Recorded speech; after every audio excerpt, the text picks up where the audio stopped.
All good. Thank you. Welcome back, everybody. Right, 7.3, adoption of consultation document, LTP 2434. Karen. Good evening again, His Worship.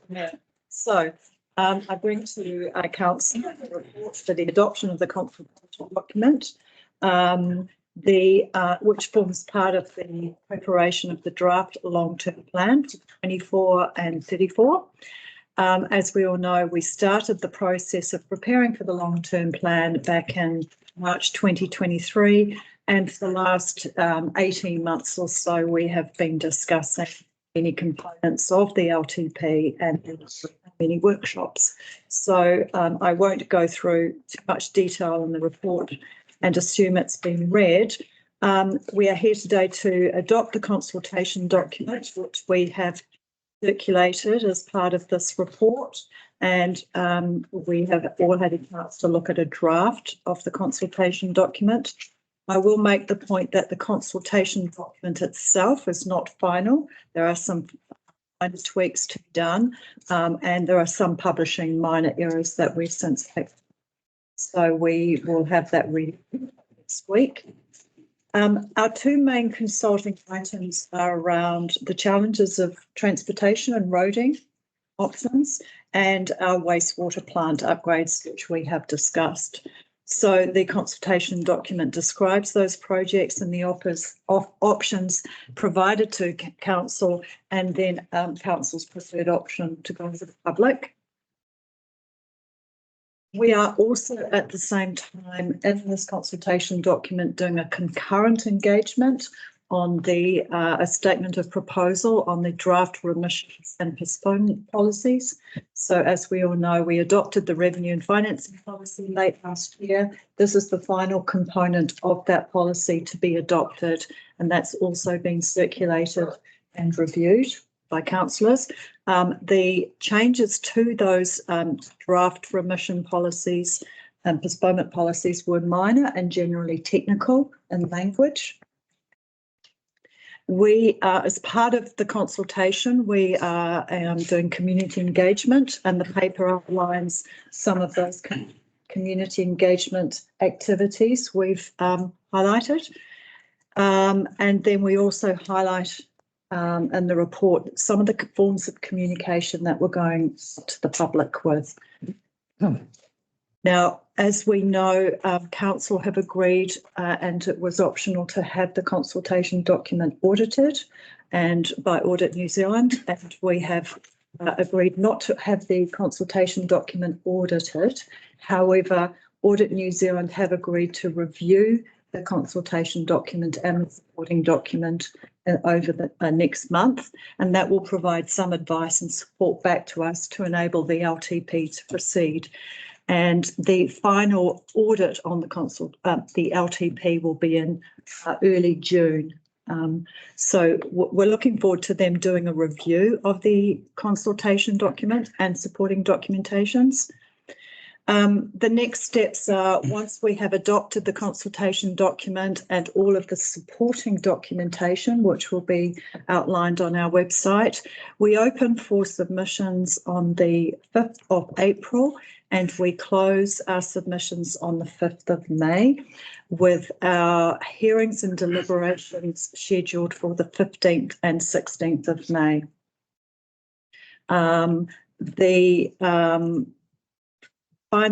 Just other minor points that we are expecting some feedback from this consultation. We are expecting feedback in terms of social media, verbal communication, website, and our submissions process. And I would recommend, if anyone wishes to contribute to the consultation document, use the submissions email or the online info council email, but please record your submissions or questions even, so we can formally collate them and answer them back. Some of the supporting documents have not been included because it would be too long, but all of the supporting documents will be available on our website when we go public for submissions, and most of those documents will be in the final LTP. So we're kind of halfway there with establishing the LTP document. I'd also like to just point out that all of the documents are drafts. This is a draft consultation. It's not the final LTP. All of the financial statements and the infrastructure strategy and the financial strategy are all draft. So the draft is across everything. So nothing is final at this point until we have gone through the submissions process and heard what the community has to offer for us to then make the final LTP. I'd just like to point out too, QV, the new valuations. So the consultation document has been drafted with the best available information to hand. And as we know that QV will be releasing the final revaluations on the 17th of April by post, and they'll be online from the 10th of April. So legally they have to be posted to every ratepayer.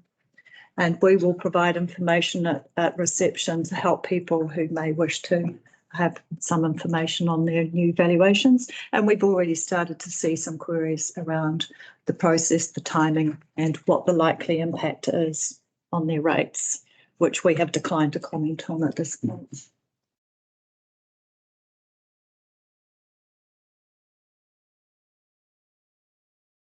Questions? Are there any questions? Councillor Aileen. I had a question on page 102 of our document, the infrastructure strategy. It talks about the reviewing of residential water charging methodology. It's something that we want to do in the next 1 to 2 years. And we alluded to it earlier. When would that impact our rates? Would that be coming in at the next LTP or some point in an annual plan?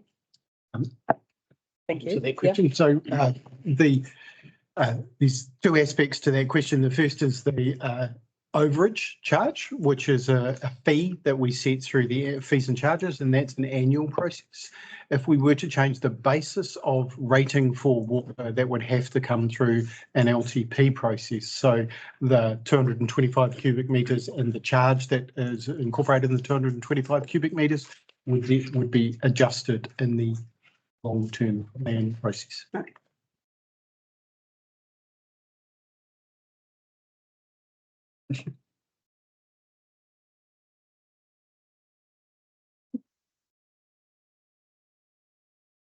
Councillor Newman. I've got a question on page 46. What else is in the LTP? I note that the 2.4 million of trails across the Cullen district is in massive red writing in the middle of the page. And yet we don't seem to have very many money figures on the other things that we're planning to do, but we're not putting in the LTP. I just wonder what the justification is for that. One of the minor tweaks that we propose to adjust with releasing the document, there will be some additional numbers put on other aspects of the other projects that are on that page. Cool. Making It's noted. Green. Great.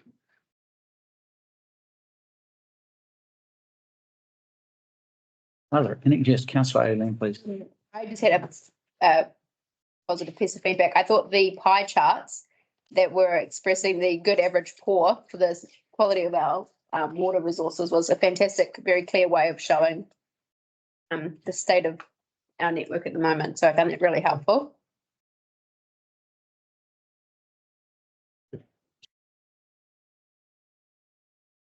Councillor Newman. Page 51, impact on rates. I just wonder at the top of the table on the right-hand side, do we need titles for those columns? Yes. We've also noticed that the titles are missing on the top of page 20, and there is also another minor error in the table. So the publisher, there's been some minor hiccup in the publishing of the document. That's noted. Another question. Yes. Page 41. You're talking about the cost of maintaining our roads is increasing and it's 37% more. More than last year? More than 5 years ago? 3 years ago? More than 3 years ago. Okay. Another question. We talk about the historic underinvestment in the roading, transportation, page 41. Is what we're proposing still considered underinvestment? I can answer that question, and the short answer is yes. So it is an increase in our investment in roading, but it's not at the sufficient level to maintain a quality of road and a quality of asset that would be considered best practice. But so at this stage, yes, it is still an underinvestment, even though it is an increase in investment. So 1% rather than a 3%, is that right? That is correct.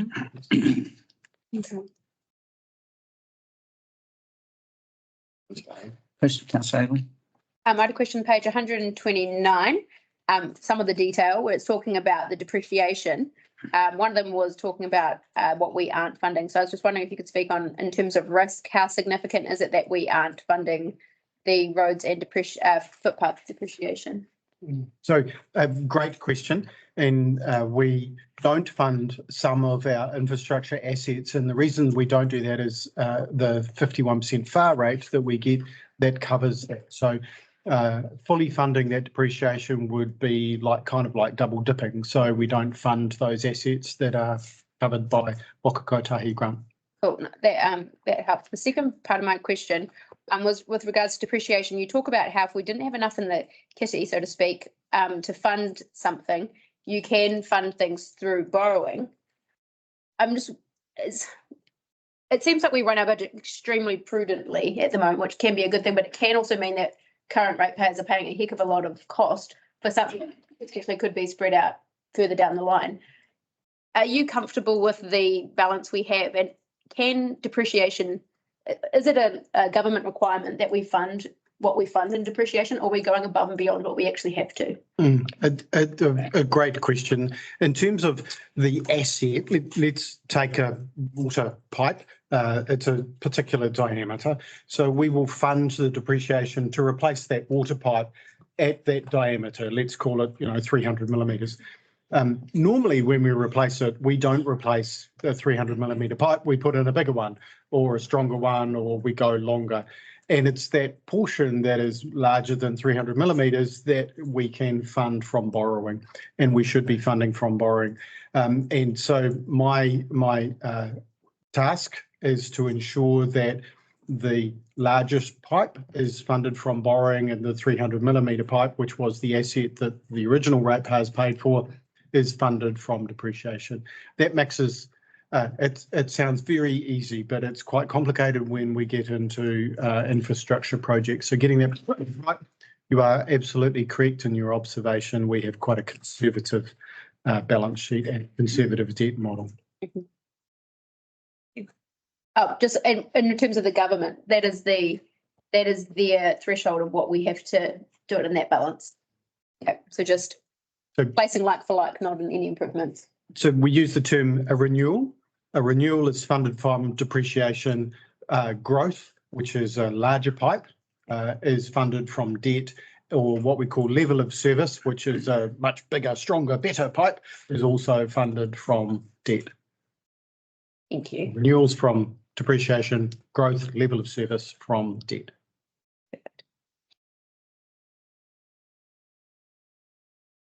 Councillor Newman. Page 44. Spread the love. Wastewater plant upgrades. I'm sure we've covered this, but just to clarify, looking at the impact on rates for option 1 and option 2, the first 3 years are costing the same, and then it's year 4 and 5 that it's going up for option 1. So is the same work being done in the first 3 years of both of those two options? Sorry, do you want to run that question by me? Sorry. Do you want me to say? Yeah. Okay, so the first in option 1 and option 2 on page 44, it's saying year 1 is $12 for both, year 2 is 69, year 3 is 151. So are we doing the same work in those first 3 years regardless of which option we choose, or is the work? Yes, that is correct. So the $12 million option occurs later on. So we would extend the headworks project into years 4, 5 and 6 out into the long-term plan, whereas the first 3 years would only be the $6 million upgrade that we're talking about. So Okay, you are correct in the year 1, year 2, year 3 estimates. The very small writing on that page, $12, $69 and okay. And then one more question about option 2. And how it would be upgrading the primary sedimentation tank as opposed to the new one, and the risk of the needing to replace the primary tank in the future. Have we done the long-term view of that? If we did need to replace it, the potential cost over the next 30 years? We probably have, and I've missed it, but clarification around that. The work in terms of option 2 is a subset of option 1. So we've got the costing. The feedback came and said, we think you need to spend essentially $12 million on your headworks. Now, and that did a couple of things. It also brought resilience into that project. So where we had one pump out, we could continue with a second pump because we had resilience in that headworks. We had 2 pumps, not just one. Where we dropped down to option 2, it's likely that we would only have a single pump like we do today. So if that single pump fails, we would then have to find an alternative solution for the sedimentation tank. So if the sedimentation tank fails, we would need to find an alternative solution. The one thing that I am confident in is our waters team is very creative when it comes to those solutions. And when we have a crisis, they are really great at responding to that crisis. So there is risk. Absolutely, there is risk. We've got a really good team in order to try and mitigate that as much as possible. Cool, thank you. So Cretney. Just back on page 46, the 2.4 million on the trails. I just want to ask a couple of questions around what's mentioned in Jeff's report. With regards to the 400 metres of culverting that's required and the 2 box culverts and associated infrastructure that's required to do the trail from Carterson to Clearville. Do you realistically think that that 2.4 million is going to cover both those trails? Now that we know that that infrastructure is required. That's our current estimate, yes. We would work in partnership with Kiwi Rail because particularly the Clearville connection will go down the Kiwi Rail corridor, the rail corridor for a period of time. So we're working with them when they're doing their work on the rail upgrades while we have the roads closed. We can actually do some of the work. So they would fund the traffic management because they've closed the road to do the rail crossing upgrade. There are challenges with the cost of building trails. At this stage, this is our best estimate.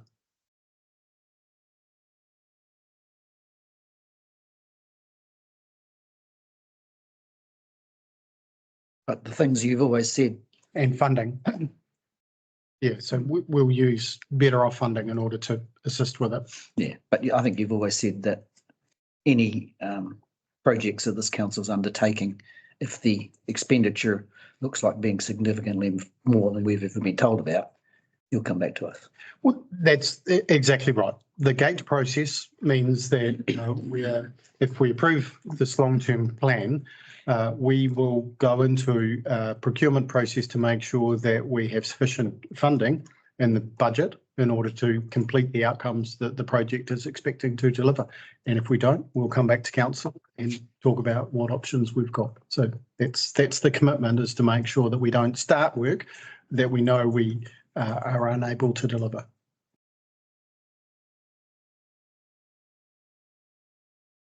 One more question following from that.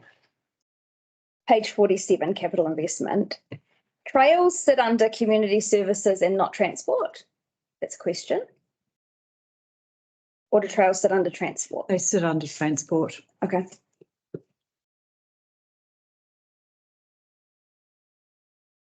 Questions? Are we good? Then it leaves for, remains for us to go through the recommendations as highlighted. First time I move that we receive the report. Councillor Terry Campbell, seconded Councillor Ailing, all in favour? Aye. Against?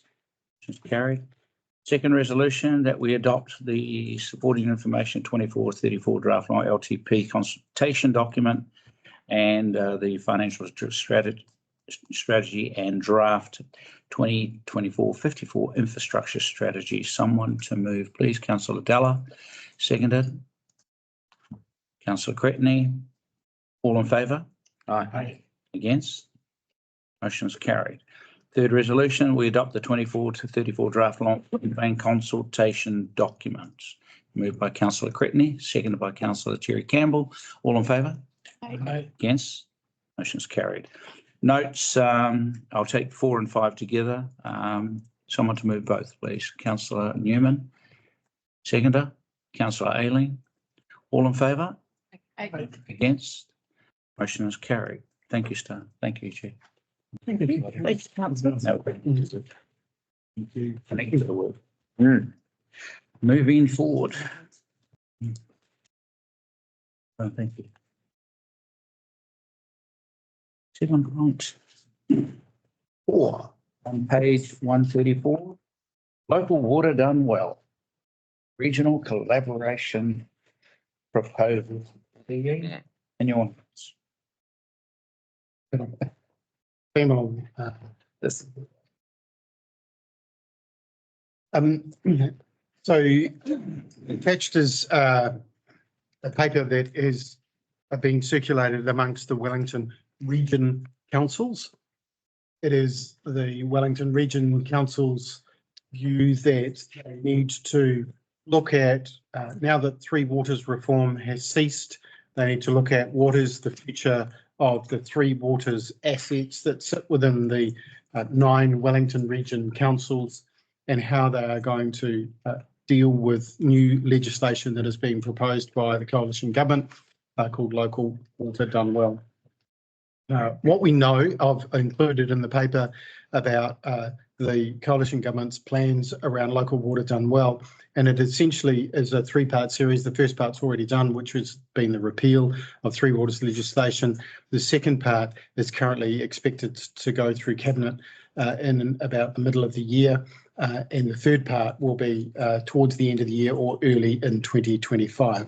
Now, the second and third parts will provide a framework for councils to essentially move their water assets into what's referred to a council-controlled organisation or a council-owned organisation, completely separate from council.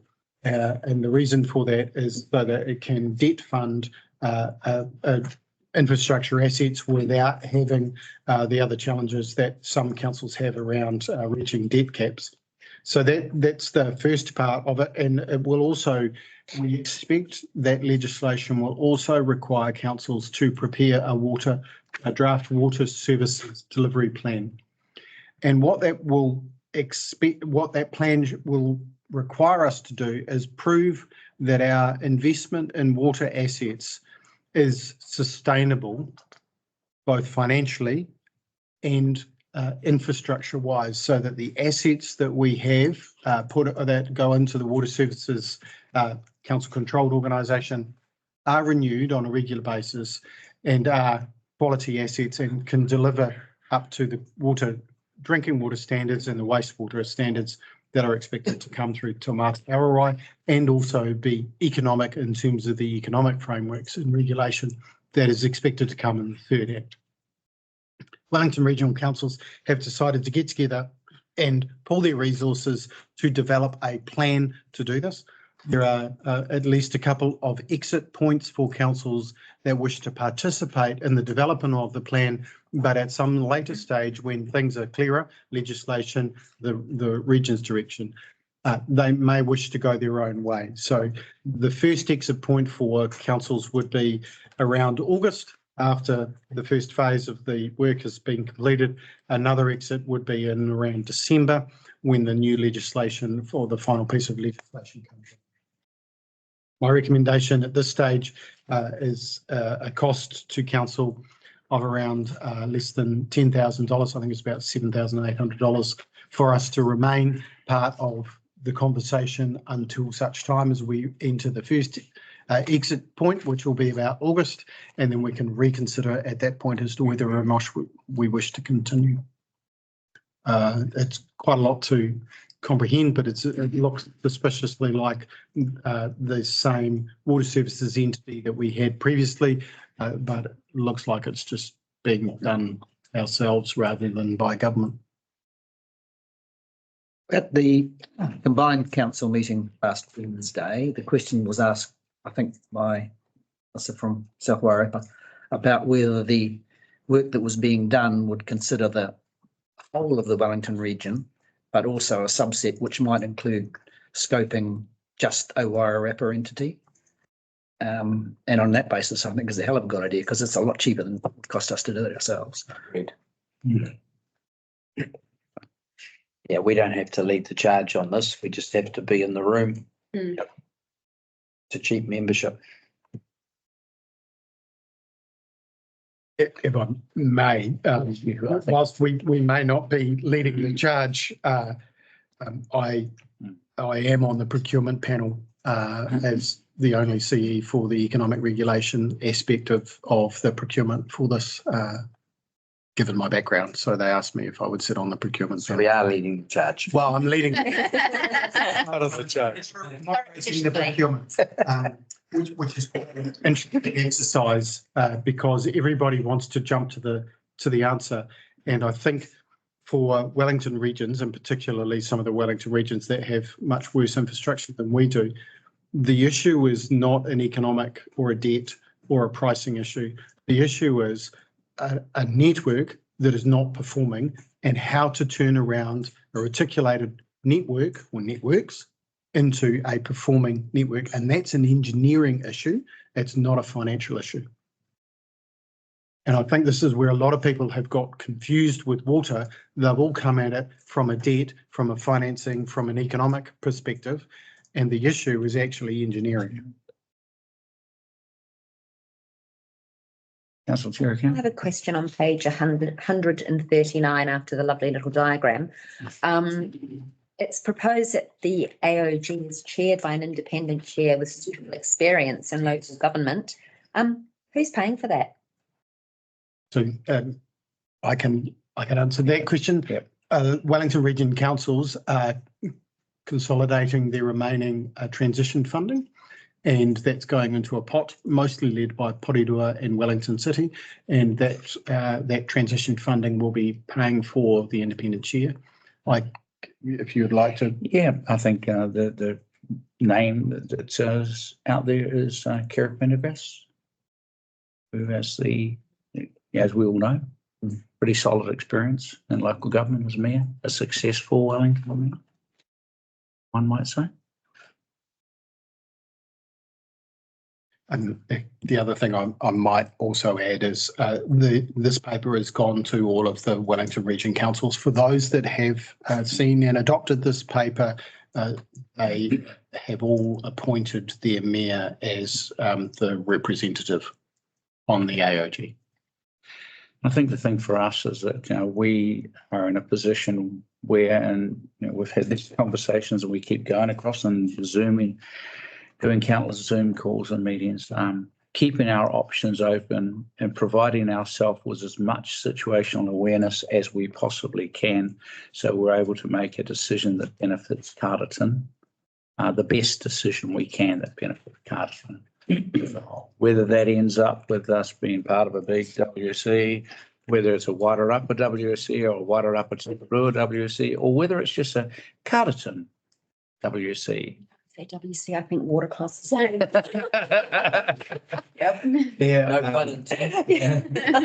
Well, let's just see where the journey takes us, but being in the room, being involved is important right now. Yeah, I agree with Ron. There, Ron. Thanks. It is very important that we are in the room until August or December of this year to state our case and make sure that that we're we're talking the same language with them, basically.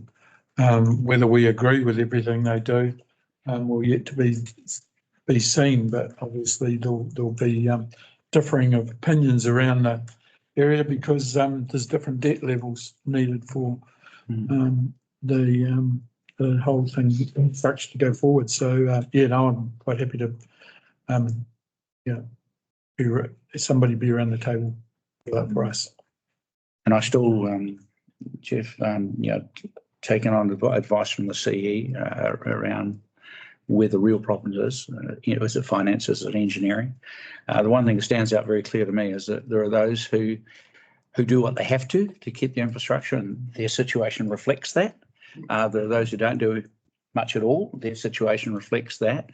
There's a small number of councils who have watched closely their growth figures and have studiously and diligently invested on projected population increases and growths and growth stats that are live and proven and forecast. And we do stand out a tad, Carterton, in that we have done that, which is what's put us in a strong position.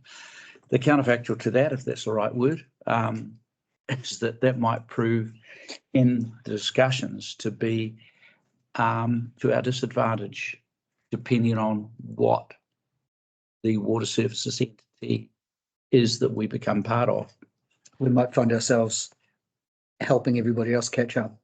And that is something that's happened in other spaces, in other amalgamations and other circumstances that I'm very acutely aware of. So you get punished for doing your job well is something that I've raised formally with the other mayors, and something that I would not want to see for Carterton. But that's not my decision, that's our decision as a whole. But once we have the information and once we know where things are going, Jeff, any final comments? No. Yes, Councillor. My only comment was page 136, the little thumbs up, we're relatively low levels of water loss at 16% through the reticulated water network. I think that's pretty amazing. When anyone's been watching the TV1 series that John Campbell's doing across the country, that stands out as a pretty low figure. Yeah. We've got, as you said, we particularly have got the job of trying to help everyone else up, because I think that's a pretty great standard that we're at the moment. Which begs the question, Councillor Aileen, why has John Campbell not come to Carterton to do a feature on us? You're here. A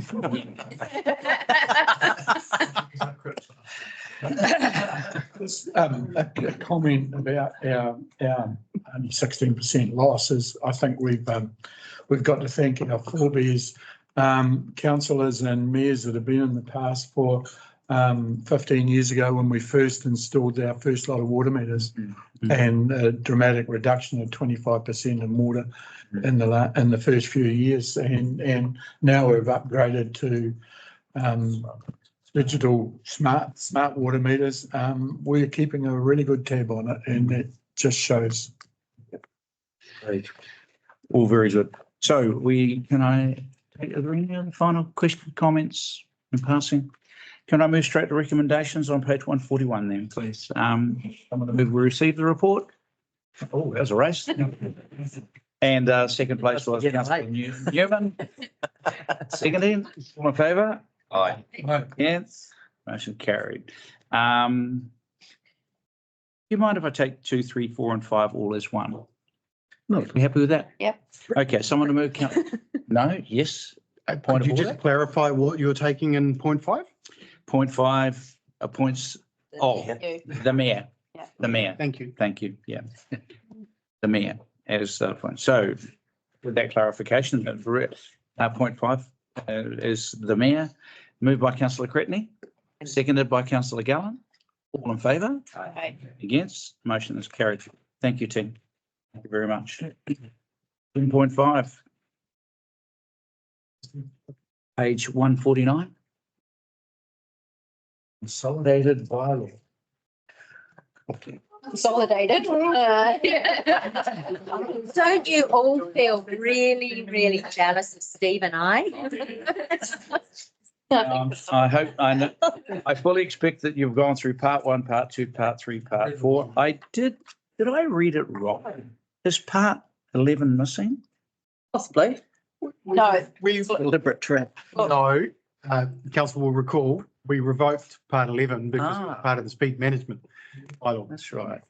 I'm sure you all recall that. So we jumped right in part 10. So the papers jumped from part 10 to part 12, We're doing it. I just, and that's why. Okay. I couldn't remember which number it was. The floor is yours.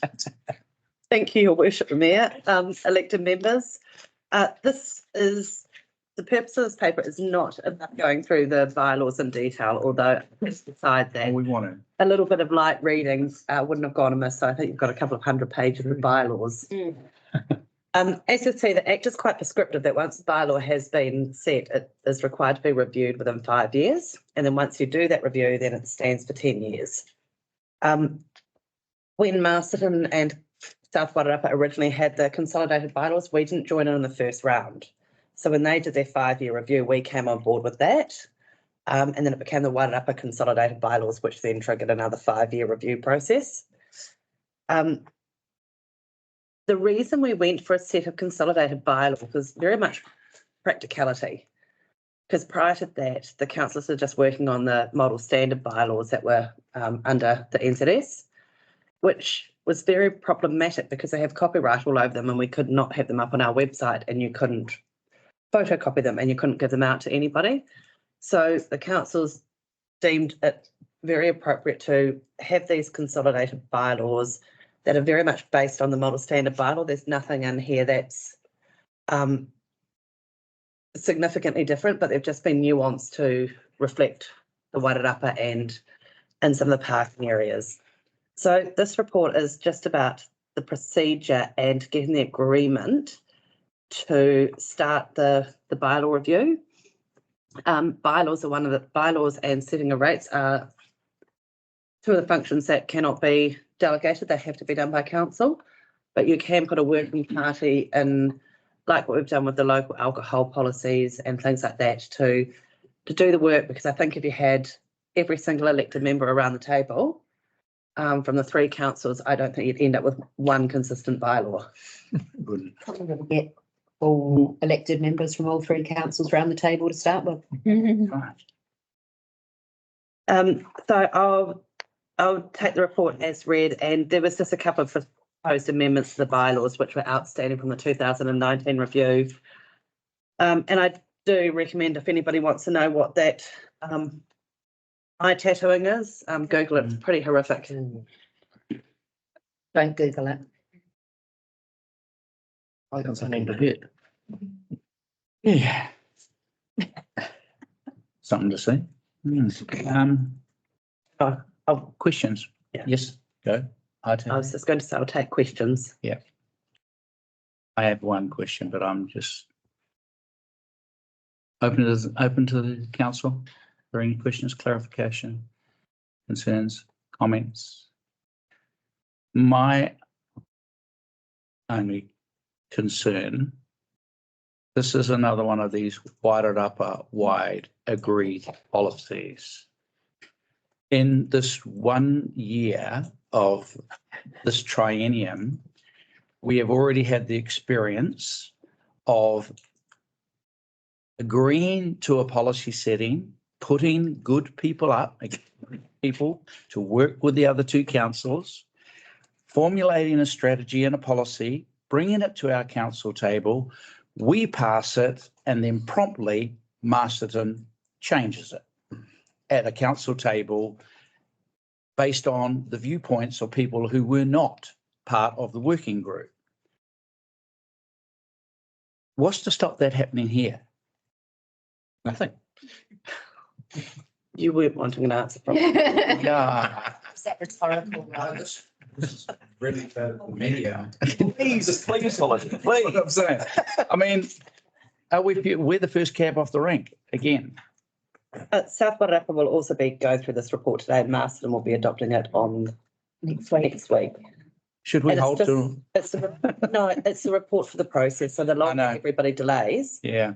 from a Carterton District Council point of view, Mm, the risk of not adopting it mm, is it means that we will have to do all of these bylaw reviews by ourselves. by ourselves, which is going to cost us a significant amount of officer time. And I would honestly say I don't believe we've got the staff to do it. Yeah, I get that. We see the advantage, and it's clear, but I'm just signaling, I don't think it would be very helpful if we come to an agreement only at the last minute for another council to amend it at their end. We can all, the joint policy working group members can always have strong conversations with the other elected members from the other two councils about I think that what would happened last really, I think we think that would be really useful if they understand and stick to the rules. Yeah. All right. So we have some recommendations. When we received the report, note that the Wairarapa Consolidated Bylaw in 2019, as read through there, underway, notes, agrees and agrees. Is there any reason why we can't take those as one?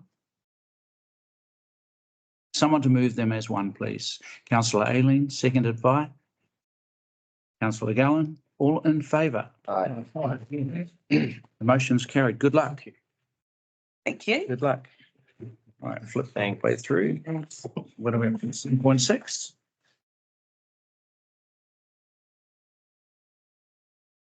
Thank you, Your Worship. My report, I'm going to take as read and just cover a few highlights that may be of interest. With Youth Council here today, I just like to highlight on page 327, the colour run is on Saturday, the 20th of April in Carrington Park. And that is also coincided with, we plan to have part of the long-term plan consultation there. So councillors will be available for consultation on the long-term plan. We'll have a tent there. I ask all councillors to attend and please wear white. My apology, I'll be overseas. So that when you do talk to the Youth Council, they can splatter you accordingly.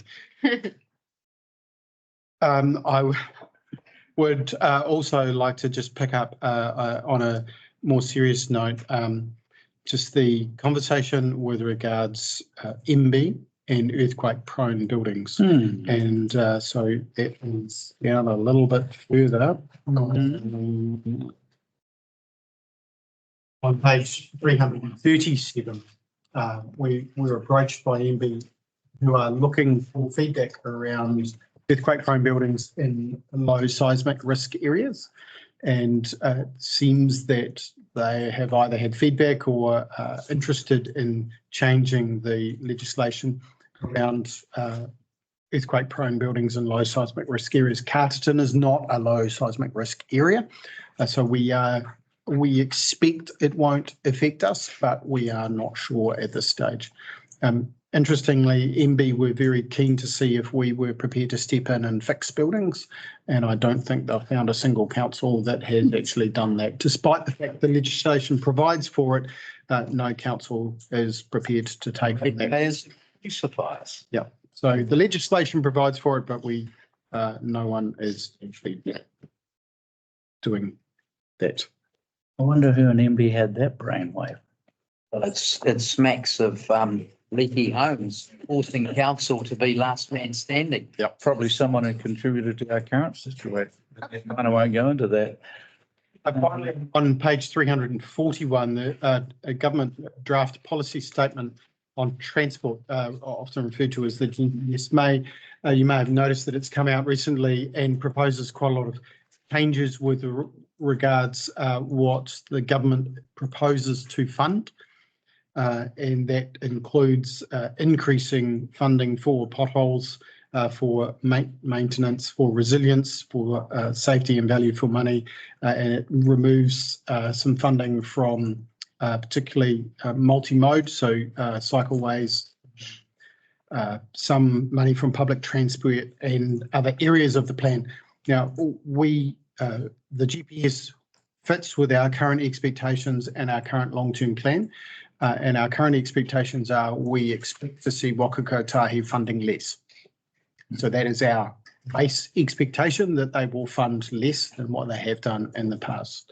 I mentioned in there that we were not planning on making a submission, but at this stage, we probably will make a submission for the positive, A lot of what is proposed within the GPS is a clarification of what they are currently doing. And so we will probably make a submission on the positive side of the GPS, reinforcing the facts that we agree with it. We will also, if council wish us to, may make some submissions around traffic management.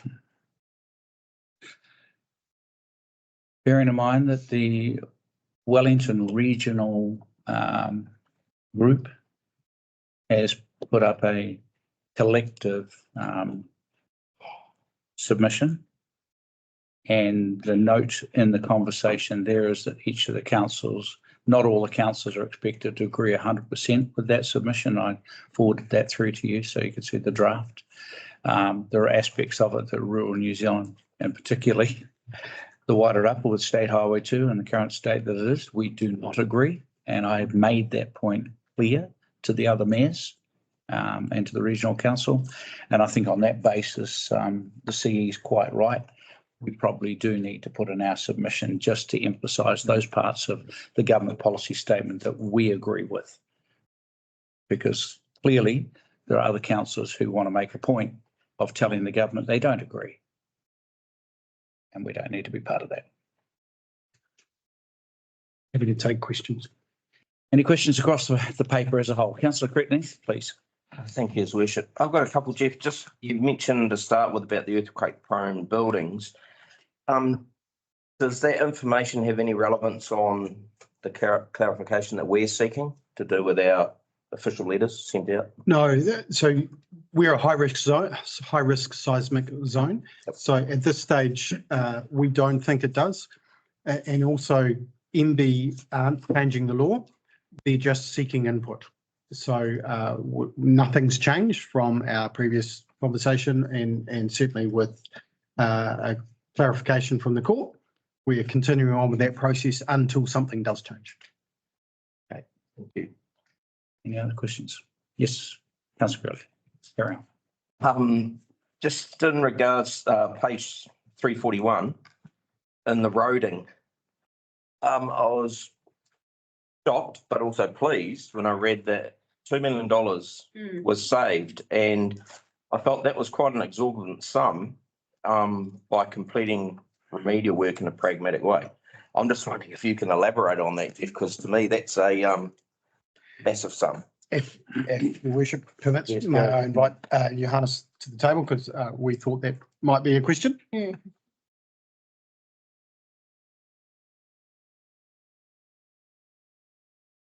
Thank you for having me again. So when the process for securing the emergency funding involves putting in an application or notifying Wakakutai or NZTA within 7 days of the event. We then tell them we have suffered extreme hardship. We are now calculating damage. Then within the next month or so, we give them an estimate of what we think it's going to cost, and that includes going through the network and coming up with really rough estimates on what we can see. Now, if you were to compare the way that we deal with slips and dropouts on our network compared to probably other councils, we've chosen to take a low cost, high risk approach to a lot of that. But when we do a rough estimate at the beginning, you can't necessarily go that way because geotechnically it might not work out that way. So as we've gone through Hale and Gabriel, we've been very fortunate that there was ability to cut into the bank instead of retaining up or piling or anything like that. So it's using methods that's worked in the past in the Wairarapa, but you can't be certain until you do it. So that's just how that has come about. But we look at every opportunity to come up with a lower cost option where the risk is still acceptable. Great. So the risk did not end up high risk, it ended up a lower risk because you Yes, so for instance, when if you were to do a geotechnical design on all those slips and want to remove the risk completely, you would go with a totally different approach, but it will cost roughly it will cost at least 10 times the same cost to fix the same repair. So we consider the use of the road, we consider what is possible in that areas, and then accept that we won't have a PS4 design for our reinstatement, but we will have a usable road and will be fit for purpose for what we use it for. Any other question? Yes, councillor Ayling. Okay. I had a question on page 326. Greater Wellington Regional Council's seeking feedback on charging for the paved road. I'm just wondering what the feedback was that our person put forward. I can't tell you off the top. I think that feedback's still open. I know that. Still open. Yes. I don't have that off the top of my head. We weren't keen on charging for pay and ride, particularly when we've got sufficient land available around the railway station for more car parks. It's not like there's a problem that we've got. So when I spoke with Greater Wellington about it, they indicated there was pressure car parks, and they tended to be the Johnsonvilles and the Mallings of the network, and there wasn't as much pressure out here, and so the park and ride would may well be just particular car parks. They've got a problem. Metro. It's proving to be contentious on the other side of that. Can see why. I had a couple of other questions if I can fly through them real quick. Yes. One was page 331, talking about energy management software.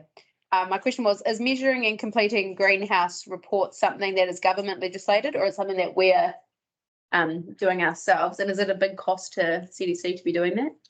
It's not a big cost to us, and the answer is no, it's not legislated. We don't have to report on it, but it's not a material cost to us. And my last question was page 332 about the Wairarapa Library. You talk about the fact that there's a Wairarapa Library Services Committee meeting. Is there any indication of what that will entail, and are we potentially going to be left out in the lurch and no longer have a combined Wairarapa Library Service? Are you talking about the review? Yes, there was a committee review, and I'm just wondering what that's going to look like for us. So the review is being undertaken in South Wairarapa to deal with, so you may recall, South Wairarapa had a bit of a challenge around casual staffing. So they undertook a review of their staffing area, so it's not anything to Carterton. I was just wondering if we were concerned that it might be regarding the okay. Or our library services, or our hours of operation. So, Councillor Lawrence. This is probably a bit of a stretch, but I found a place to get this question in. And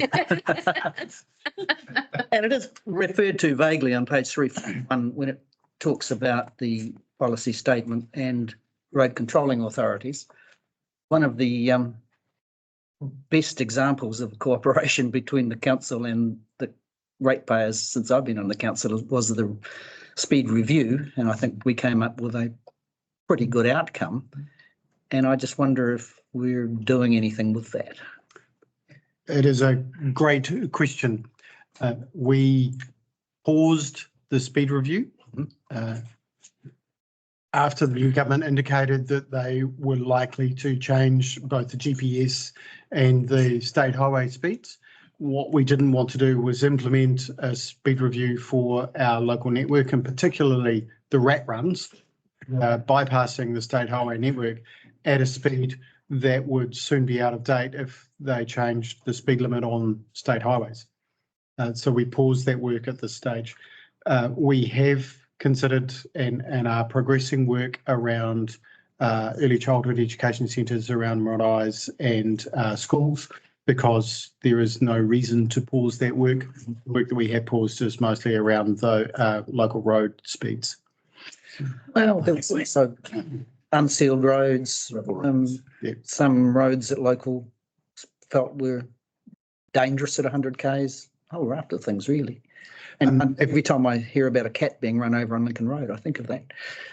If council wishes us to continue with it, we could continue with the implementation of the speed review, and particularly in the urban areas where we were extending some 50 km/h zones, we were extending buffer zones, and just wait a little bit for the rat runs.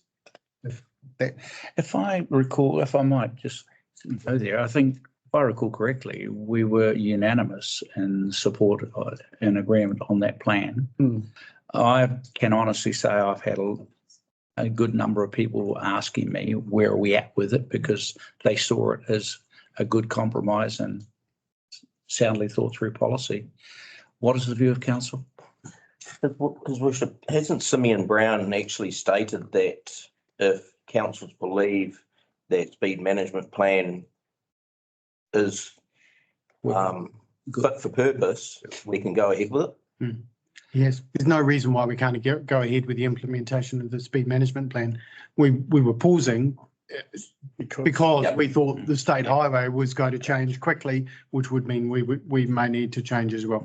But those high risk areas like up Belvedere up to Connolly's, Sparks Park, I mean, that's buffer zones and And Park Road, yeah. And that Sparks Park area is more crucial right now, I think, because it's so popular. I won't walk down that portion of road anymore. Councillor Dell. I attended a community meeting at Gladstone on Sunday.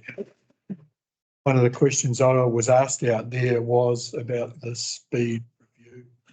Asked the Gladstone School. Yeah. Where is that at? So, and it came up at the public meeting where we had the police present as well. Could we take that as an action point for the CE? Can we just move it? Just move. I'm happy to pick it up and progress it. Absolutely. I thought we were going to change the speed limit as we ordered on the state highway relatively quickly. The first 100 days would have been great.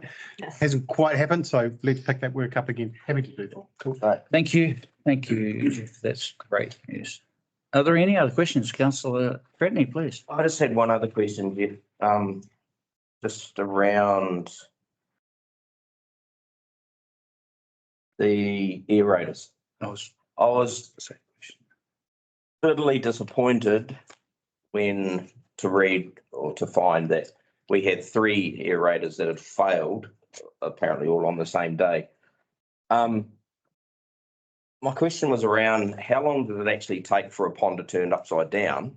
Because was this a case of the aerators being unnoticed for a few days leading into this? Was it just, it's very disappointing, as this is one of the main things the community really hate, is when these odours come through town. So it's just...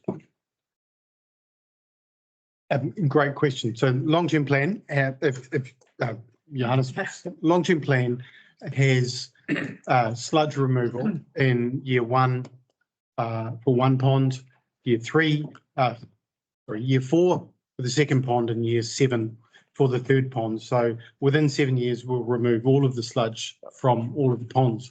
And it's that high level of sludge that is meaning the wastewater that is in the pond is less, and the sunlight is unable to do its job, and therefore we have an odour problem.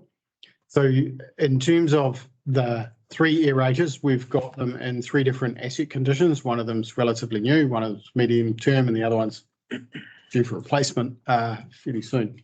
And it is very unfortunate that they all went off. The ponds didn't go off over days. It happened relatively quickly because of high sludge levels. So maybe to add to that, the one of those aerators was in our long-term plan for year 1 to be replaced because it's at the end of its life. That's been brought forward through savings in the current capital plan, and that's already been ordered prior to this happening.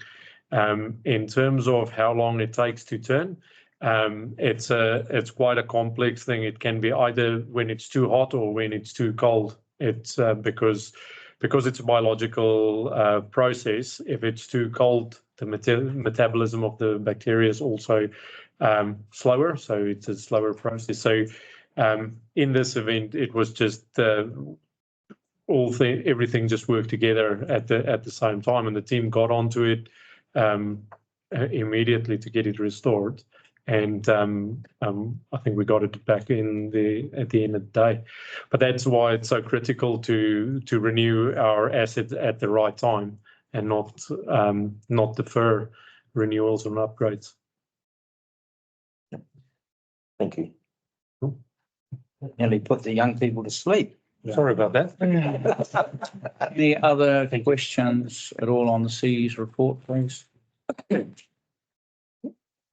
moving to page 344, the recommendation. So I move that we receive the report, please. Councillor Della, Councillor Aileen, all in favour? Aye.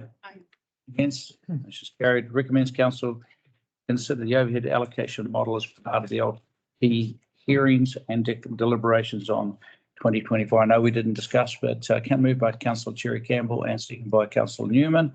All in favour? Aye. Against? Motion carried. Thank you, Jess. Thank you, Youth Council. Great to see you. See you again. Thank you. That's 7 or 8 people who are never going to want to be on a council. Quarter of my lesson, didn't it? Don't be so I'll come to the negative. pizza. 7.7. We did. 7.8. We're going back. We need Tell me what I'm going to Karen back again. You're not this time. 0.8 I can run. One while you're getting the. in my voice. Richard. Yes, sorry. Hold on. And moved to 10.8, Local Government Official Information Meetings Act requests. If I could just comment, we should expect to receive a spike in requests whilst we go through LTP consult. Yep. Are there any, I'm going to take the board being read by everyone in detail. Are there any questions? Any explanation that you'd like?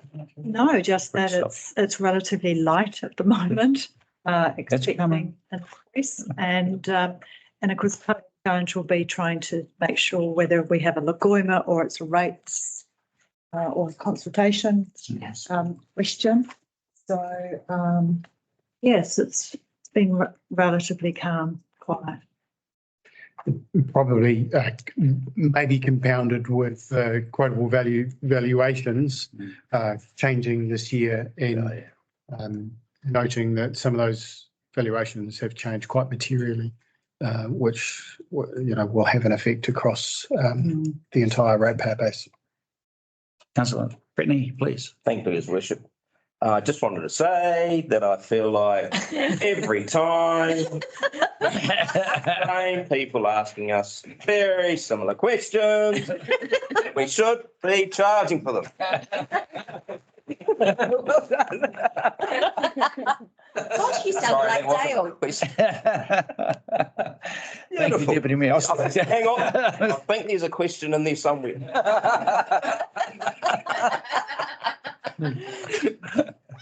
It's getting late and not wondering. I love it.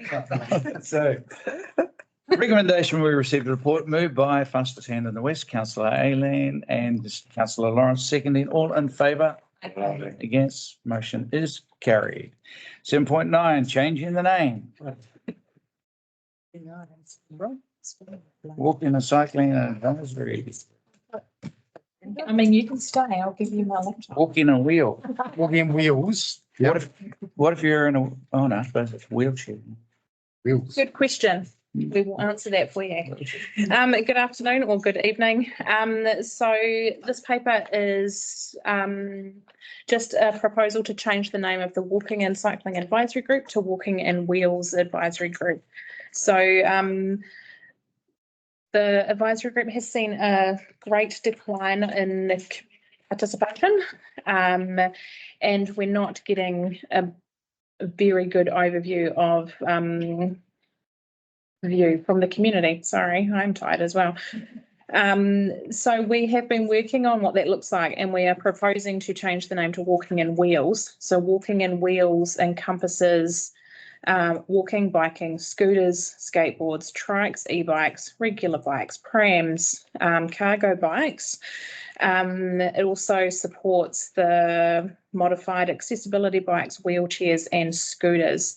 So the idea of this is to widen the range of community participation that comes to the walking and cycling advisory groups, and hopefully drum up a little bit more conversation and energy into that group.